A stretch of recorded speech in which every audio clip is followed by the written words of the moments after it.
Do you remember how President Trump could never pass tax reform in his first year? Much like the prediction that he would never deregulate, never nominate an originalist justice to the Supreme Court, never pull out of the Paris Climate Accord, never renegotiate trade deals with our partners overseas, never annihilate ISIS within 11 months, never help to defund Planned Parenthood, never fight abortion at home and overseas, never defeat Hillary Clinton, never even win the Republican nomination in 2016. Do you remember that? Turns out that was all fake news. We will analyze the Senate tax bill and what it means for the future of the country and the administration. Then Laura Barron Lopez from the Washington Examiner and Amanda Prestigiacomo from the Daily Wire join the Panel of Deplorables to discuss Trump's late endorsement of Roy Moore, his re-endorsement, the FBI indictment of Mike Flynn, and the Person of the Year. I know who it should be. I'm Michael Knowles, and this is the Michael Knowles Show.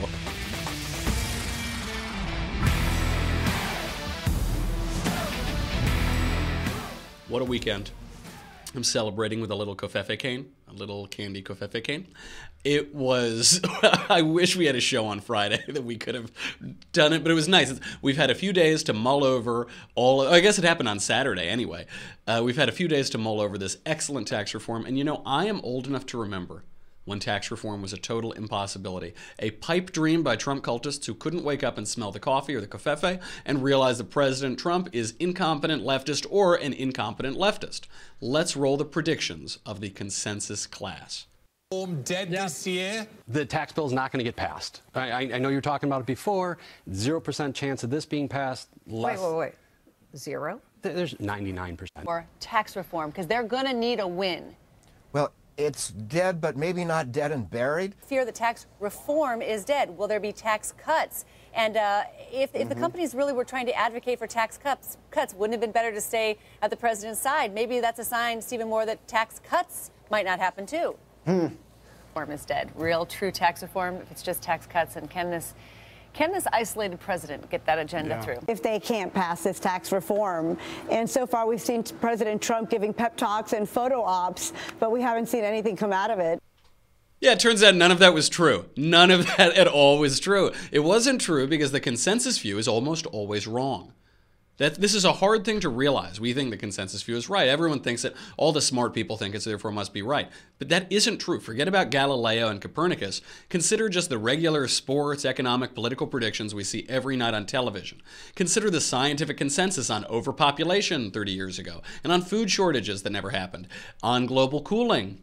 Then when that didn't happen, global warming. And then when those predictions didn't work out, on climate change. Consider the electoral consensus. Smart money's on Jeb to win the primary, but Hillary, she'll certainly win the general.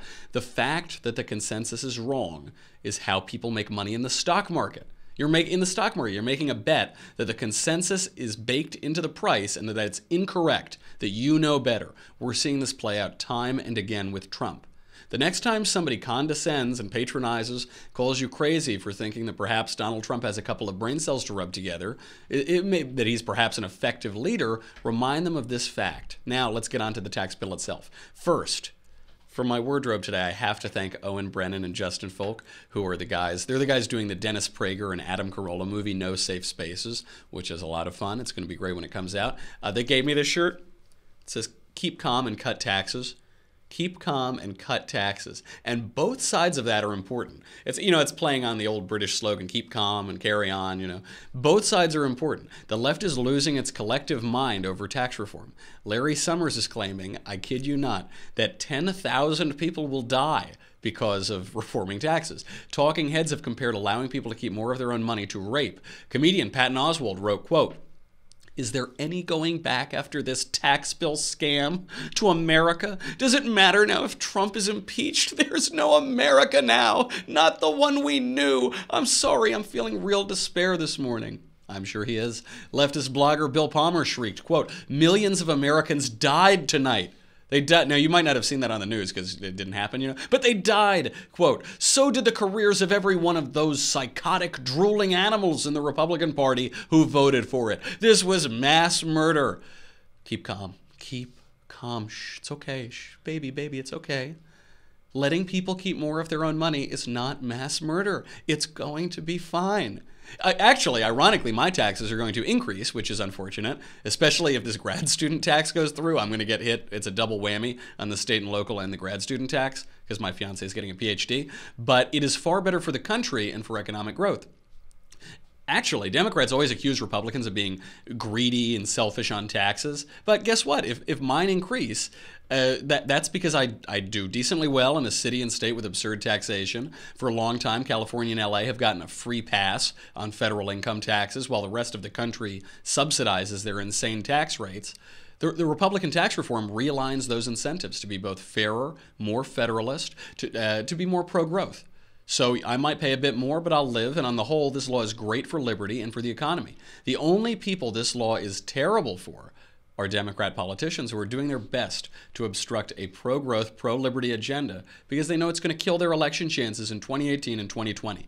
Lindsey Graham laid it out pretty frankly. He said Republicans have to do this. If Republicans cannot come together and unite on reforming the tax code, lowering rates, and reforming the code, they might as well fold up as a party, which does make some sense. If you can't convince a bunch of Republicans to cut taxes, there isn't a Republican Party anymore. So what does the bill actually do? The bill lowers and simplifies income tax rates, doubles the standard deduction, doubles the child tax credit. It preserves the adoption tax credit, which is good. It's a good bit of pro-life wiggling in the federal government. A median income family of four sees a reduction of $2,200 per year. So Democrats are going to shriek that it's only the rich who benefit from this. First of all, half the country doesn't pay any taxes, so the rich probably should benefit from this. But the median income earner and with a family of four gets over $2,000 per year in tax deduction, which is a great thing. More importantly, it lowers the corporate tax rate to 20%. This does matter. People are going to try to convince you that it doesn't matter because some gigantic companies keep a lot of cash overseas and they pay very little in taxes. But a lot of businesses in this country do pay taxes, especially in sectors like energy, finance, retail. Home Depot pays a very high effective tax rate. Cable companies, waste management, fast food. There are a lot of areas of American industry that do pay taxes. This is going to bolster them. It also repeals the Obamacare mandate. This is one of the best parts. It's great. Maybe we can get some money from corporations overseas. Maybe we can stimulate job growth. But this bill repeals the Obamacare mandate, the federal penalty that requires Americans, for the first time ever, to purchase a good from a private company. Totally antithetical to American liberty. Now that it's passed the difficult hurdle, which is the Senate, it seems likely to end up in the final bill. This is great news. Now, for the sort of bad news. The Senate tax plan is predicted to increase the U.S. deficit by $1 trillion to $1.4 trillion over the next decade. I say this sort of bad news because this is from the CBO and the Joint Committee on Taxation. These sorts of predictions are usually off. They're usually hyperbolic. The growth prediction at the root here is just 0.8% economic growth. We have plenty of reason to suspect that this is way too low. Third quarter U.S. economic growth is already beating expectations. So Trump's first year, these numbers came out just a little while ago, already exceeded expectations. For the first time in a decade, actual economic growth has exceeded maximum potential economic growth. So economists are predicting stronger wage and price increases because the economy is operating beyond its potential. This is great news for the Federal Reserve, which has worried for years about sluggish inflation. Still, even granting all of that, even granting that probably these numbers are off, the tax cuts might exacerbate the deficit, and that's not a good thing. So what can we do about that? President Trump has already signaled what he intends to do. I know you don't want this welfare reform. Does anybody want welfare reform? And infrastructure. But welfare reform, I see it, and I've talked to people. I know people, they work 3 jobs, and they live next to somebody who doesn't work at all. And the person who's not working at all and has no intention of working at all is making more money and doing better than the person that's working his and her ass off. And it's not going to happen. Not going to happen. So we're going to go into welfare reform unless Billy doesn't want it. Billy, am I okay in saying that I speak for you? He said yes. Not exactly Reagan-esque diction, but hey, that's okay. We'll take what we can get. Rubio and Ryan, among others, are also saying the same thing. But what does this mean? By welfare reform, Trump, he isn't just talking about Obamacare, Obama phones or whatever. very often they would say Trump isn't going to deal with entitlements. But what he's doing, he's so brilliant. He's tying entitlement reform, Medicare, Medicaid, Social Security, which are the main drivers of our national debt and deficits. He's tying that to welfare reform. So the image of the welfare queen and the Obama phone. He's painting a picture of the cause of our economic woes and the cause of our long-term problems that we can digest and get behind. We can picture the problem of welfare. And it's accurate, by the way. It's not a lie. These problems are welfare. Albeit it's welfare that the government has forced us to pay into for years. But it is a welfare system. So instead of typically thinking of Medicare, Medicaid, Social Security, we can't envision this. It doesn't mean anything. All that really sounds like to us is that rich people want to take away things that we've paid into for a long time. He's pointing out that this is essentially a welfare regime, and we need to reform that for our long-term prosperity. Now, it has long been common knowledge, consensus knowledge, you might say, that Trump would never touch entitlements. He said so himself, but Donald Trump says a lot of things. And what does he mean by that? Well, let's see what everyone's telling us. Trump has said he will not touch those. Well, you have to be very careful about words like not touching. Does it mean I won't cut them? I won't cut them for current retirees? Nobody would suggest cutting Social Security benefits for current retirees. But I think doing what President Reagan did in 1983, gradually reducing the future benefits, spread out over a number of years and after a long delay, but gradually reducing it by changing the age of retirement. Now, Feldstein makes a great point here. Everyone's saying he won't touch entitlements, he won't touch entitlements. But what do you mean by touch? That is the wiggle room. That's the wiggle room that he's given himself. Gerald F. Sieb observed in the Wall Street Journal today, quote, "It's clear that Mr. Trump's barbs directed at senior members of his own party, Majority Leader Mitch McConnell, John McCain, Jeff Flake, Bob Corker, Paul Ryan, they don't get in the way of the GOP uniting for something really important. The idea that Republicans can repeat that feat in 2018 on health and infrastructure doesn't seem so far-fetched. If the past is any indication, I am not so sure that he'll never touch entitlements. I'm not sure of anything. He seems to have managed to repeal the major pillar of Obamacare while simultaneously reforming our tax code. The only thing I'm willing to conclude for sure about this administration is we should never say never when it comes to Trump." With that, let's bring on our panel.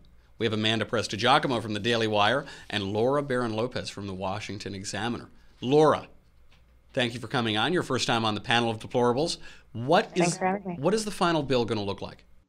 Well, as you alluded to, they have to go to conference, and so that's something that they're hoping to wrap up by the end of the year. And it looks like they are going to be able to do that.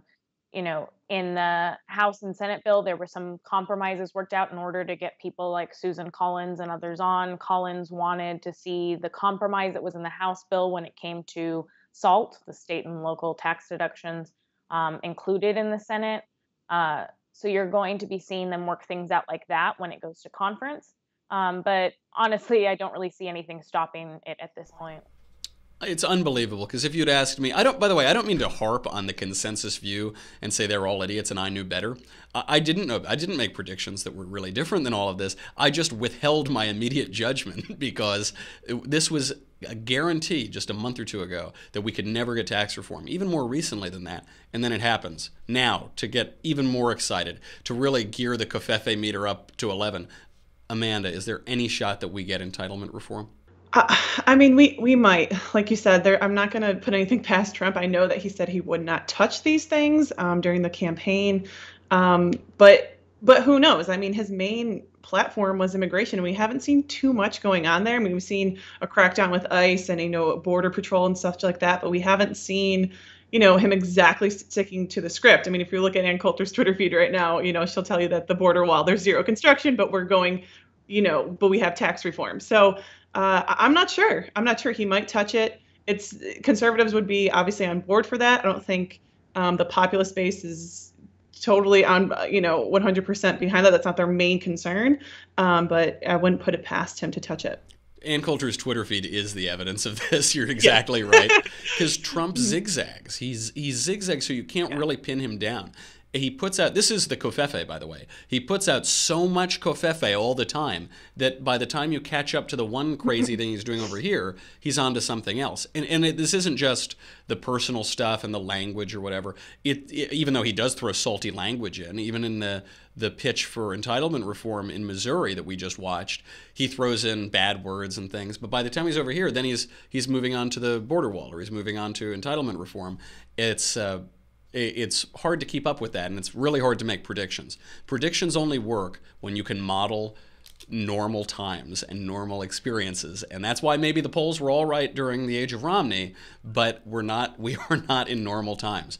Now, before we get on, we have so much more to talk about. The real person of the year and the first little bad news we'll talk about with Mr. Mike Flynn and what that means for the administration. But first, you can probably tell, you're looking in my eyes, you can see how excited I am. I'm just sucking on this candy cane to keep me awake for the sugar.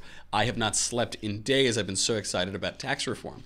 But when you are ready to sleep, it's very important. I'm going to crash after this. I'm probably going to get my customary 14 hours of sleep. Sleep is very important. You spend a third of your life doing it. I spend about 2/3 of my life doing it. And there are a ton of online mattress retailers popping up these days. I have moved around a bunch in my 20s, from college to New York to LA. I've always bought a new mattress. I don't move it with me. It's expensive. Mattress shopping is terrible. I hate it more than even regular shopping. So as a millennial, I don't want to spend a ton of money. I want to get the best deal possible for the quality. And I never want to leave my chair. I want to stay glued to it. So all of these online mattress solutions, they'll give you a one-size-fits-all answer for better sleep. But guess what? One size does not fit all. The consensus view is always wrong, as we've been talking about. So you got to get a little more particular. Helix Sleep offers something that doesn't exist anywhere else, which is a mattress personalized to your unique preferences and sleeping style that won't set you back a gazillion dollars. Now, I know what you're thinking. The economy is about to get way, way better, and so I can spend my money anywhere. Save it. Don't worry. There are a lot of other great things to spend your money on. Go to helixsleep.com/Knowles, Knowles. Take their 2 to 3 minute sleep quiz. I don't do anything that takes more than 4 minutes. This is 2 to 3 minutes. Do it. They will build a custom mattress that will be the best thing you've ever slept on. For couples, for those of you who have found some partner to just trudge through life with and enjoy this wonderful Trumpy journey, this covfefe journey, they will personalize each side of the mattress. That's pretty good.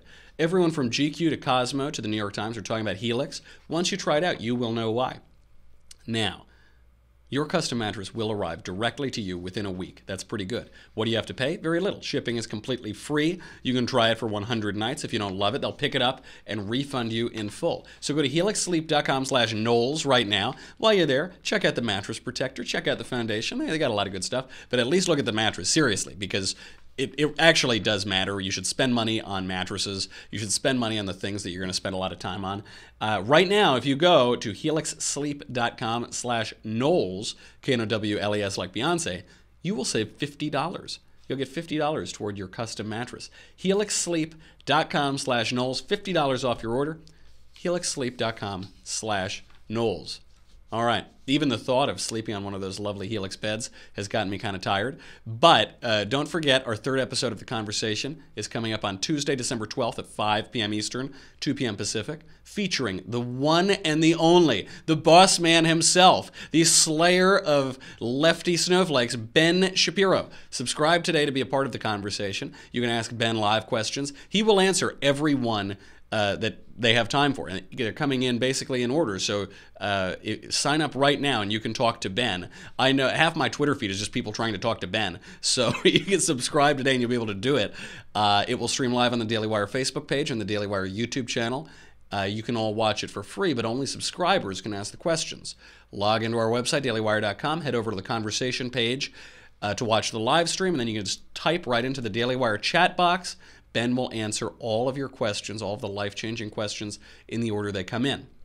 Subscribe to get your questions in by Tuesday, December 12th, 5 p.m. Eastern, 2 p.m. Pacific. Now, the trouble is this. Not only do you get that, that would be enough of a sell, I think. But if you subscribe right now, the trouble is this. If you're not subscribed, you can't continue to watch the show. Thank you to everyone who does subscribe. You keep the lights on in covfefe and my cup. If you haven't, go there right now. You get me, you get the conversation thing, you get the Andrew Klavan show, you get Ben, blah, blah, blah, blah, blah. I don't know if you've noticed the weather around you since we've gotten tax reform, but I am up to my ears in leftist tears. They are pouring out everywhere. I hope you haven't logged on to Facebook or Twitter, because they are seeping out there. You'll fry your whole computer. Get the only vessel that will allow you to hold all of those tasty, salty leftist tears, hot or cold, the Leftist Tears Tumbler. Go to thedailywire.com right now for an annual membership. It's $10 a month, $100 for an annual membership. If you get the latter, you get the Leftist Tears Tumbler. dailywire.com. After all of that great news, we'll be right back.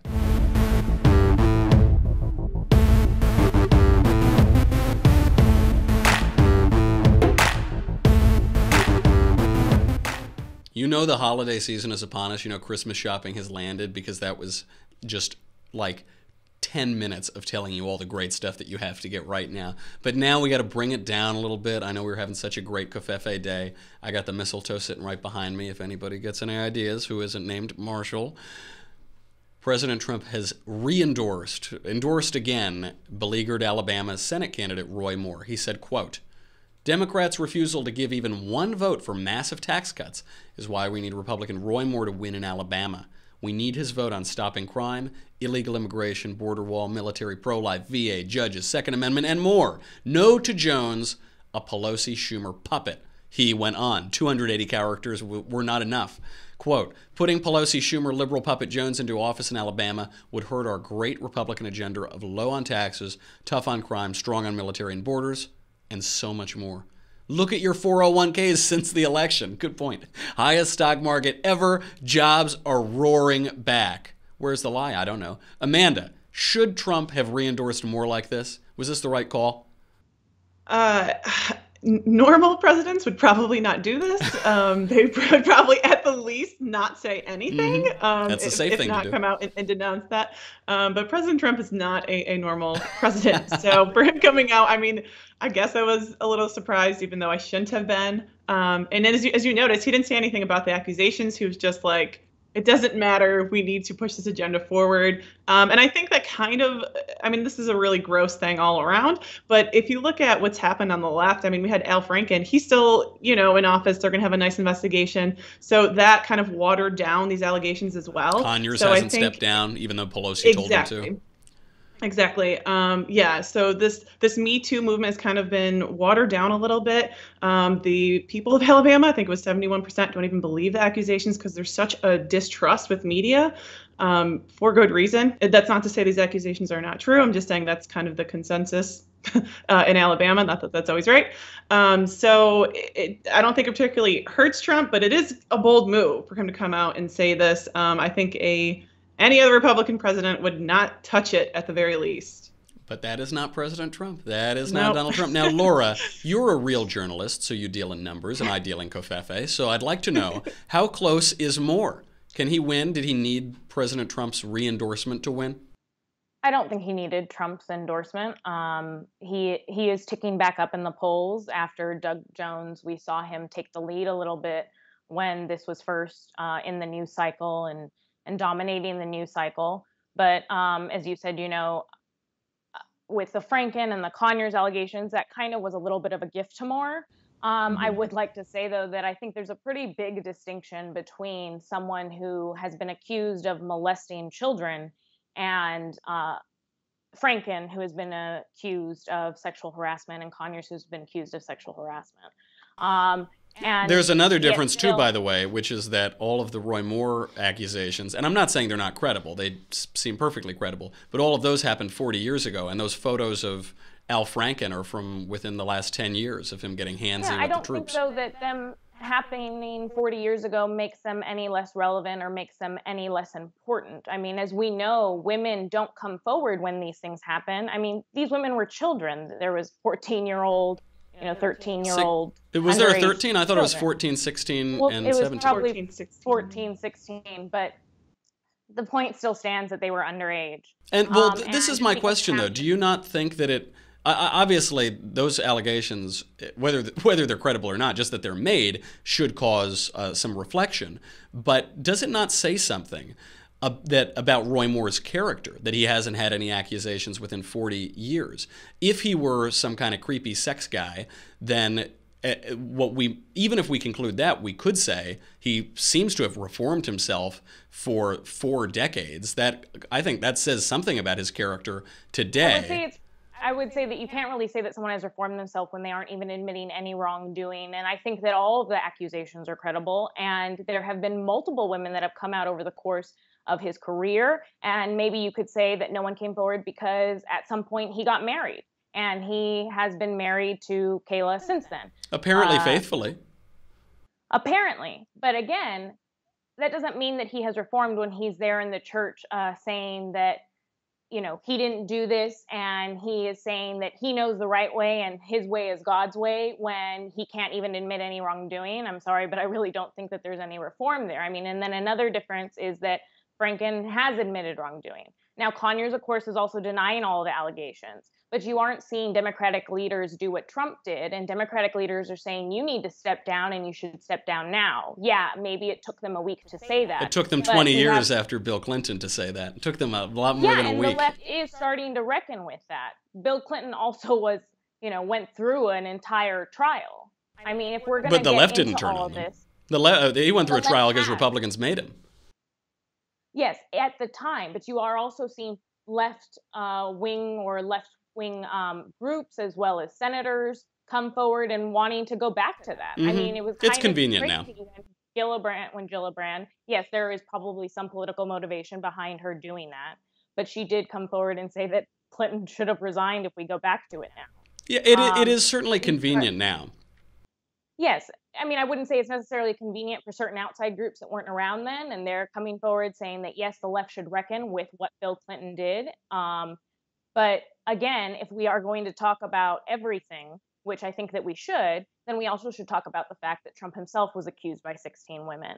So this is something that is a really big topic in DC right now. It's something that isn't going to go away. And I think you're going to see a lot more people being named in Congress on both sides of the aisle. And it's something that Congress needs to handle, and they should probably handle it as expeditiously as they possibly can. You know, I will say, I did notice those left-wing groups didn't come forward in October or November of 2016. I noticed they waited a few months until the Clintons were no longer viable. But it's true, they're dealing with it now. And you make this great point about the reckoning with Roy Moore, which is, I think it's certainly evidence that if those allegations are true, 4 decades of good behavior and of not doing creepy, weird sex stuff is evidence of reform. But he's the guy out there on this pedestal saying that I'm the candidate of Christian virtues, and he hasn't acknowledged that these accusations are true. He hasn't apologized. He hasn't done a lot of things that one would hope a Christian would do if the accusations are credible.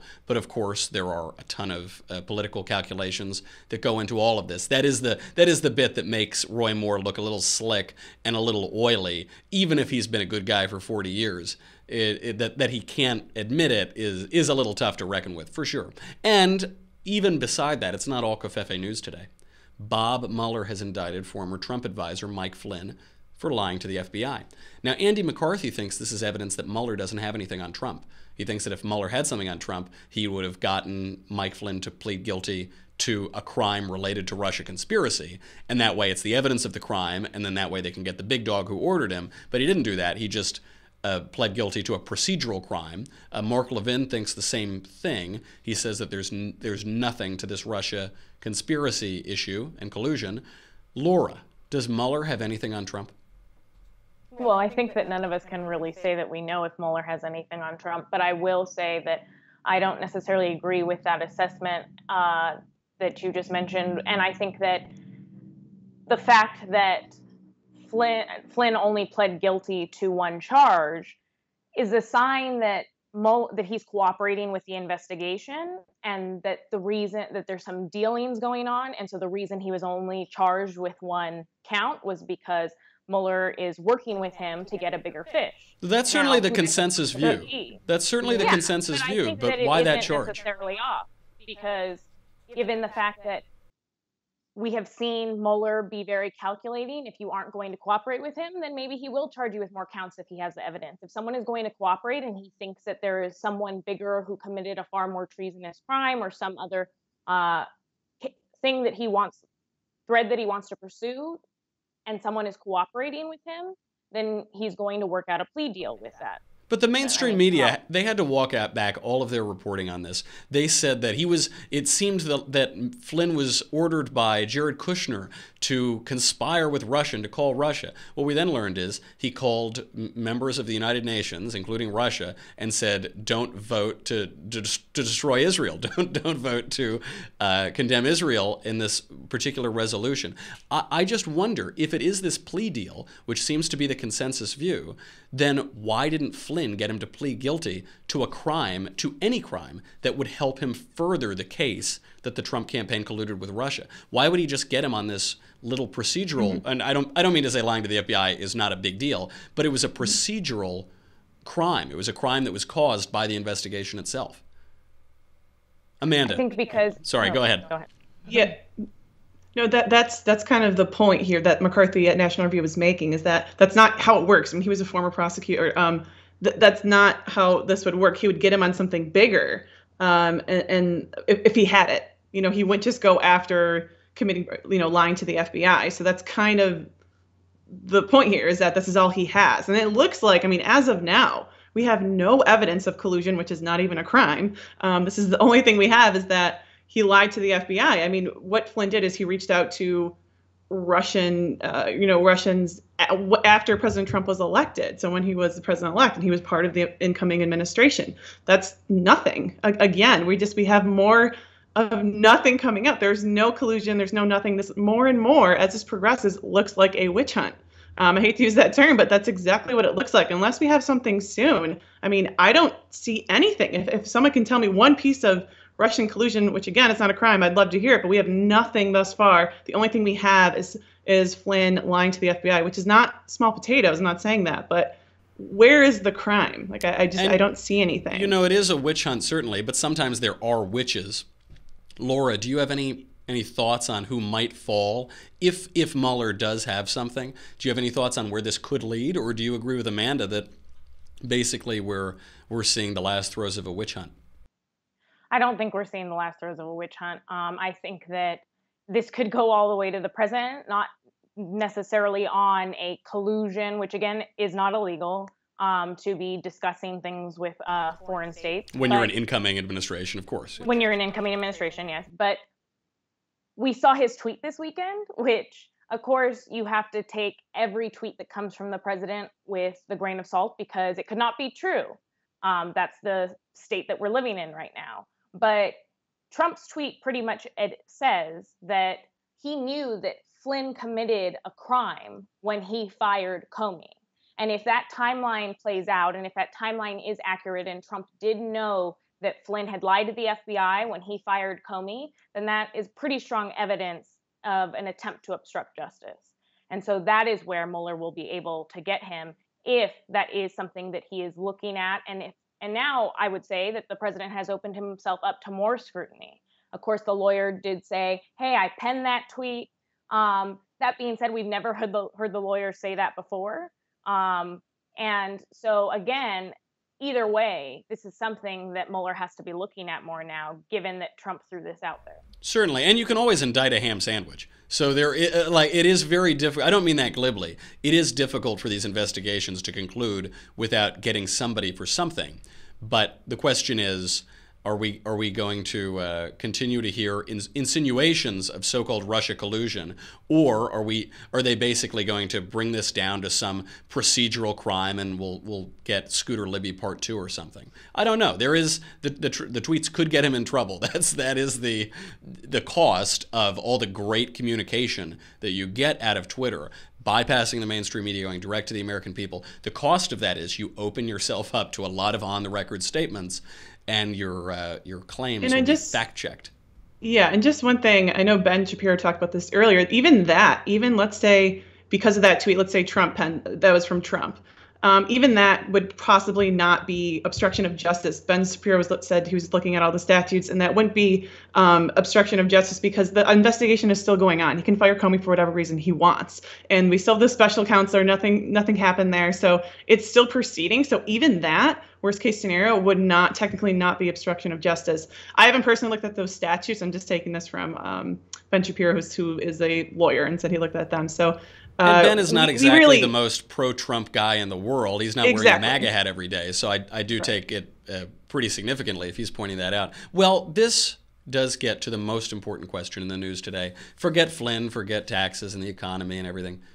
Time magazine has its short list of Person of the Year. Now, that list includes the Dreamers, quote unquote. You know, the Dreamers. The Dreamers, you know, that's the euphemism of the year. Little Rocket Man Kim Jong-un, anti-American dum-dum Colin Kaepernick, the hashtag #MeToo movement, Bob Mueller, and others. Amanda, Laura, who is the Person of the Year, regardless of whether or not they are on Time's list? Laura, we'll start with you. Oh my gosh, I don't even want to. Who could possibly be named Time's Person of the Year? Well, that's the question is who should be the Person of the Year, and who is Time going to name? Those, I assume those are very different questions. They are. I think that Time may try to go with something broader. So I think that given everything that's being discussed across the country right now, I could see them going with Me Too. Yeah, I kind of that's agree. a big movement. That's, you know, the sexual harassment, assault, reckoning that the U.S. is having is not going to go away. And it really did become a big force this year. So I would maybe say that that's where they're going to go. And it has, of all of the slacktivist campaigns, and we get a new one every single day, it does appear that hashtag #MeToo has overtaken hashtag #TakeAKnee for the virtue signaling. So that is the one we're talking about. That might get it. Amanda, who do you think? Yeah, I think they're going to choose the Me Too campaign, but I mean, if we didn't know Time Magazine was left wing before, I mean, the Dreamers, Robert Mueller, I mean, Jeff Bezos, like anyone who Donald Trump doesn't like is like on this list. But I think they're going to go with the Me Too campaign, which is not a person, which is kind of weird. And who should it be? I don't know. Trump. I'll just say Trump just because. It obviously should. There's no question. I mean, this is what happens when you get a showman and a showrunner and a reality TV megastar to be your president. At least for the first year, he's the guy, right? He is the guy. When was the last time you had a meal where, as desperately as you tried for Trump not to come up, someone had to bring up whatever tweet he sent out? It just, I don't know. It was like the 90s was the last time I didn't talk about that guy. Outrageous. I think that's probably true. Although, if they do go with the Dreamers, you could always have the complement to that would be the nightmarers of all the voters who made Donald Trump the president. I'm sure they would give it to the nightmare for 2017. True. Pretty covfefe on our end. Thank you both for being here. Laura Barron Lopez from the Washington Examiner. Great to have you. We'll have to have you back. And Amanda Prestigiacomo from the Daily Wire. Excellent as always to have you.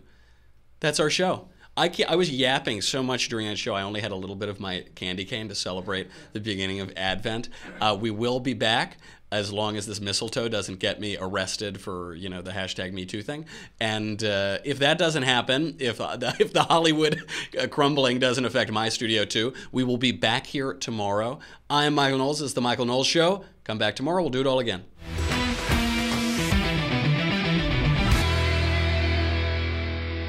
The Michael Knowles Show is produced by Marshall Benson. Executive producer, Jeremy Boring. Senior producer, Jonathan Hay. Supervising producer, Mathis Glover. Our technical producer is Austin Stevens. Edited by Alex Zingaro. Audio is mixed by Mike Coromina. Hair and makeup is by Jesua Olvera. The Michael Knowles Show is a Daily Wire Forward Publishing production. Copyright Forward Publishing 2017.